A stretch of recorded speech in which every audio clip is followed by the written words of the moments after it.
The Empire Strikes Back wasn't just a sequel, it was a betrayal disguised as spectacle. When it opened in 1980, audiences didn't expect victory to feel like defeat, or heroes to feel like refugees running from something unstoppable. This was winter, doubt and truth delivered like a knife between the ribs. A swamp designed to disorient before a single line was spoken. These are 20 hidden details you completely missed in The Empire Strikes Back. Number 1, the opening crawl uses negative space. The yellow text scrolls against the stars just like A New Hope, but something feels different. The spacing between lines is wider, more generous, stretching the words across emptiness. George Lucas and the title design team deliberately increased the vertical gaps to create visual isolation before Hoth even appears on screen. The crawl doesn't just inform the audience about the state of the galaxy, it makes them feel it. The extra space between sentences mirrors the rebels' scattered state, separated across systems, hiding in the outer rim where no one expects civilization to survive. The galaxy already feels colder, lonelier, stretched too thin, and that emptiness continues into the first shot, white snow bleeding into white sky until nothing feels solid anymore. Number 2, Yoda was designed to look unreliable. When Luke first encounters Yoda on Dagobah, the creature seems like a mistake. He speaks in backwards riddles, steals food, hits R2-D2 with a stick, and behaves like a senile scavenger living alone too long. George Lucas gave specific instructions to designer Stuart Freeborn and director Irvin Kershner. Yoda had to look physically unimpressive, even annoying, so audiences would doubt him just as Luke does. It was weaponized misdirection. Lucas wanted viewers to wonder if this strange little creature was truly the Jedi Master Obi-Wan promised, or just another broken survivor hiding in the swamp. Yoda's face looked ancient and frail, his movements erratic and untrustworthy. Only after he drops the act does his true power emerge, and by then the lesson is already taught. Number 3, Dagobah was built to be disorienting. The swamp planet wasn't just dressed with fog and vines, it was architecturally designed to remove any sense of spatial awareness. Production designer Norman Reynolds deliberately avoided establishing a clear horizon line anywhere on the set. Trees twisted at unnatural angles, roots hung from above like architecture inverted, and fog obscured depths so completely that foreground and background bled together. The camera never pulls back far enough to orient the viewer. Every shot feels claustrophobic, directionless, as if the swamp itself resists being mapped or understood. Luke isn't just lost spiritually when he crashes on Dagobah. The planet traps him physically, visually, psychologically. There's no clear path forward because the Force doesn't offer clear paths, and the set design enforces that confusion in every frame. Number 4, the "I am your father" line was completely hidden.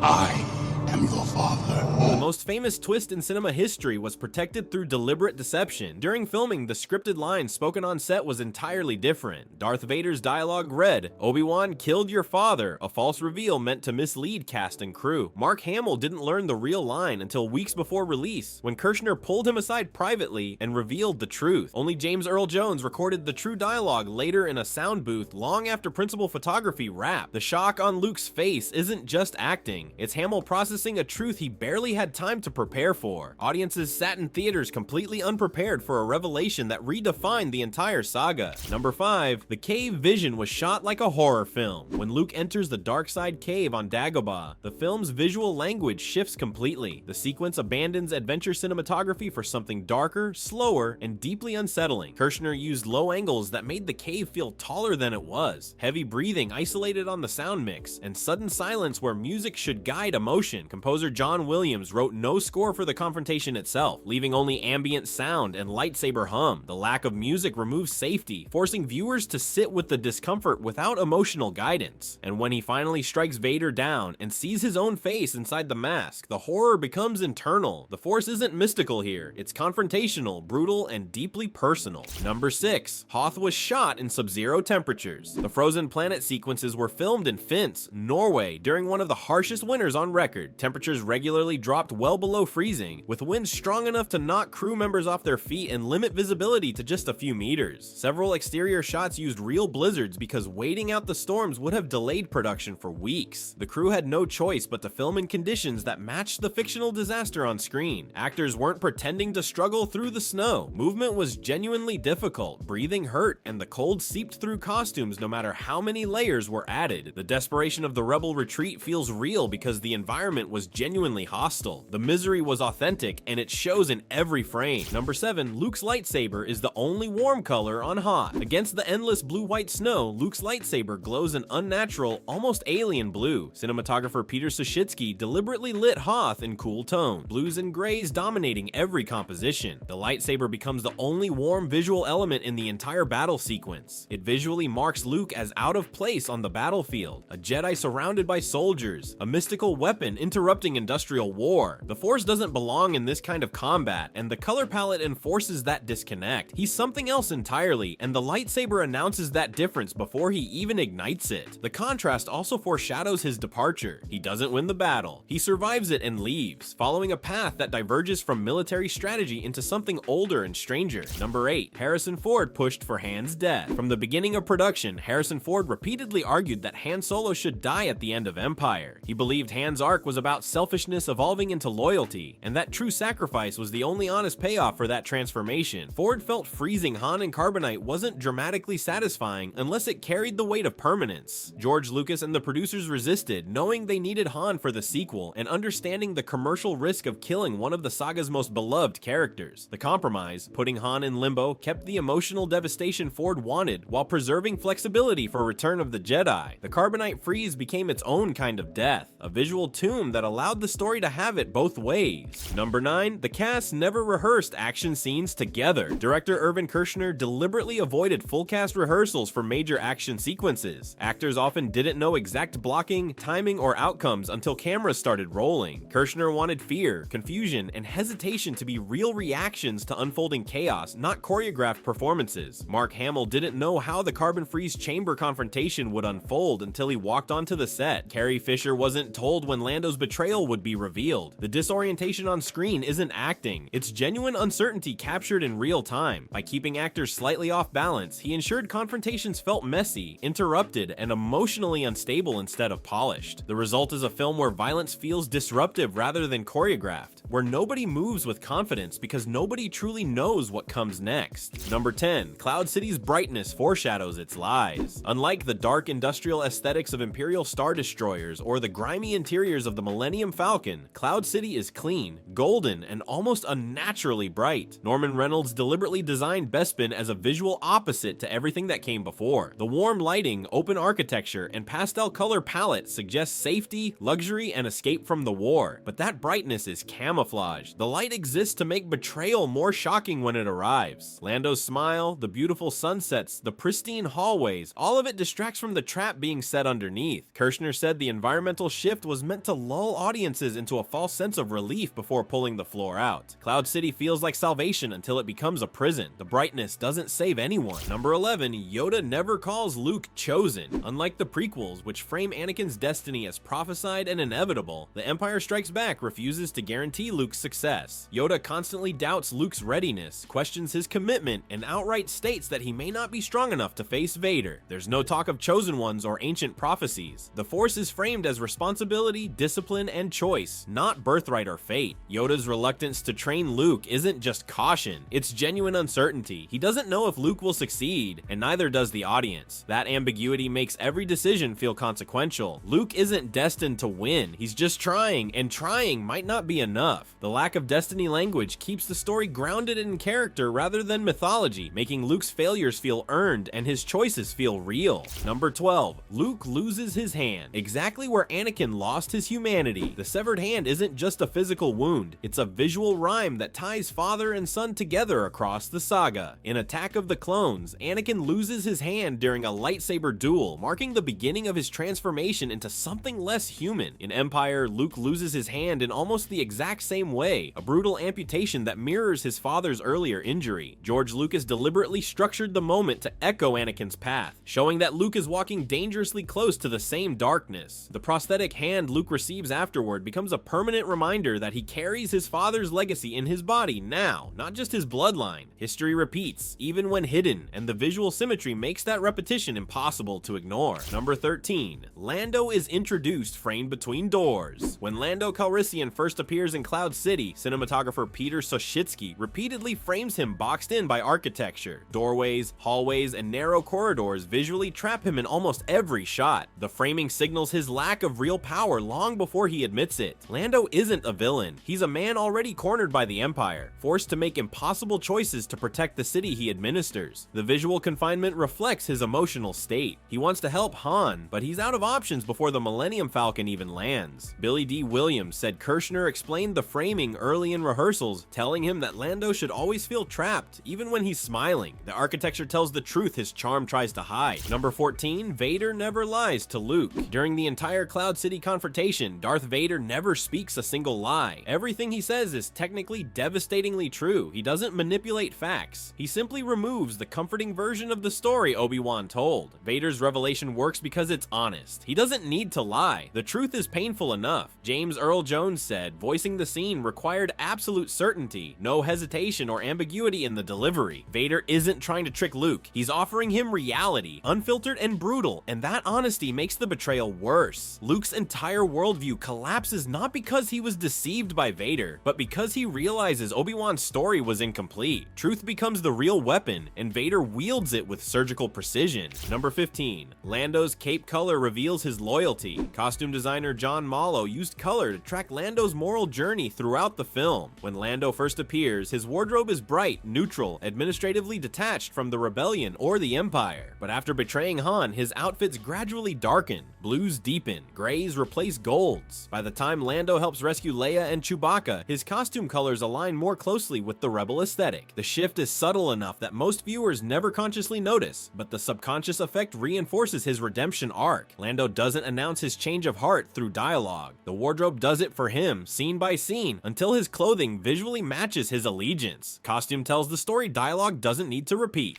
Number 16, Vader never physically touches Luke until the reveal. Throughout the entire film, Darth Vader maintains a calculated physical distance from Luke. He commands, observes, and overwhelms from afar, using the Force to hurl objects, collapse structures, and psychologically dominate. But he never reaches out. All their interactions are mediated through environment, intermediaries, or invisible power. The first physical contact happens only after the truth is revealed, when Vader extends his hand and asks Luke to join him. Control is replaced by connection. Dominance shifts to invitation. Kershner said the lack of physical contact before the reveal was deliberate, reinforcing Vader's role as distant enemy rather than intimate threat. Only when the relationship changes does the distance collapse. And that shift from enemy to father happens in a single gesture. Number 17, Leia quietly shows her Force sensitivity. When Luke hangs beneath Cloud City, calling out desperately for help, Leia hears him, not through comms or proximity, but through something deeper. She senses him before understanding why, instinctively turning the Millennium Falcon around without logical explanation. The moment plants Leia's Force sensitivity without fanfare or exposition. No one explains it, no one questions it. The Force is simply there, quietly operating through her intuition. Carrie Fisher said she played the moment as pure instinct, not mystical awakening. Leia doesn't realize what she's doing, she just knows. And that subtlety makes the reveal in Return of the Jedi feel earned, rather than invented. The groundwork was laid here, buried in a single quiet moment of connection. Number 18, the rebels are always framed smaller than the environment. Wide shots throughout the film consistently dwarf the heroes under snow, clouds, and massive machinery. The Hoth base stretches endlessly in all directions, making individual soldiers look insignificant. The Millennium Falcon floats tiny against asteroids and star destroyers. Even Cloud City's interiors are shot to emphasize scale over characters. Cinematographer Peter Sashitsky said the framing was meant to make the rebellion feel temporary, fragile, always one step away from being erased. The Empire, by contrast, fills the frame. Star destroyers dominate compositions. Vader looms. Imperial architecture feels permanent and immovable. The visual language constantly reinforces power dynamics. The rebels are running. The Empire is inevitable, and the framing never lets you forget which side controls the galaxy. Number 19, Empire was influenced by World War II films. George Lucas and Irvin Kershner studied war cinema extensively while developing The Empire Strikes Back. The Hoth battle borrows heavily from siege warfare films, where defenders aren't trying to win, just buy time before inevitable retreat. The framing, pacing, and emotional stakes mirror movies about last stands and desperate evacuations. The asteroid chase, meanwhile, pulls directly from submarine films, where enemies stalk each other through sound, proximity, and blind corners rather than open combat. This influence shifted Star Wars away from pure fantasy adventure into something grounded in wartime realism. The rebellion stops feeling like plucky heroes and starts feeling like exhausted survivors. And that tonal shift came directly from studying how war films depicted defeat, retreat, and the grinding reality of fighting a superior force. Number 20, the film purposely ends without closure. No villain is defeated, no mystery is solved. Han is frozen, Luke is maimed, and the Empire remains as powerful as ever. The heroes gather on a medical frigate, staring out at the galaxy with no clear path forward. George Lucas and Irvin Kershner deliberately refused to provide resolution, leaving the audience suspended in uncertainty just like the characters. Test screenings revealed audiences were frustrated by the lack of closure, but Lucas held firm. The Empire Strikes Back wasn't supposed to feel complete, it was supposed to feel honest. And honesty meant admitting that sometimes the good guys lose, plans fall apart, and victory isn't guaranteed just because you showed up. The film ends mid-breath, and that incompleteness became its greatest strength. The Empire Strikes Back didn't just change Star Wars, it changed what sequels were allowed to be. Dark, unresolved, and quietly devastating beneath the spectacle, it refused to comfort audiences with easy answers or guaranteed victories. From fake scripts protecting the twist to costumes tracking redemption, from environments designed to disorient to action scenes shot without rehearsal, the production was built on choices most viewers never noticed. Which hidden detail surprised you most, and what film should we break open next? Because sometimes the truth in cinema isn't wrapped in happy endings.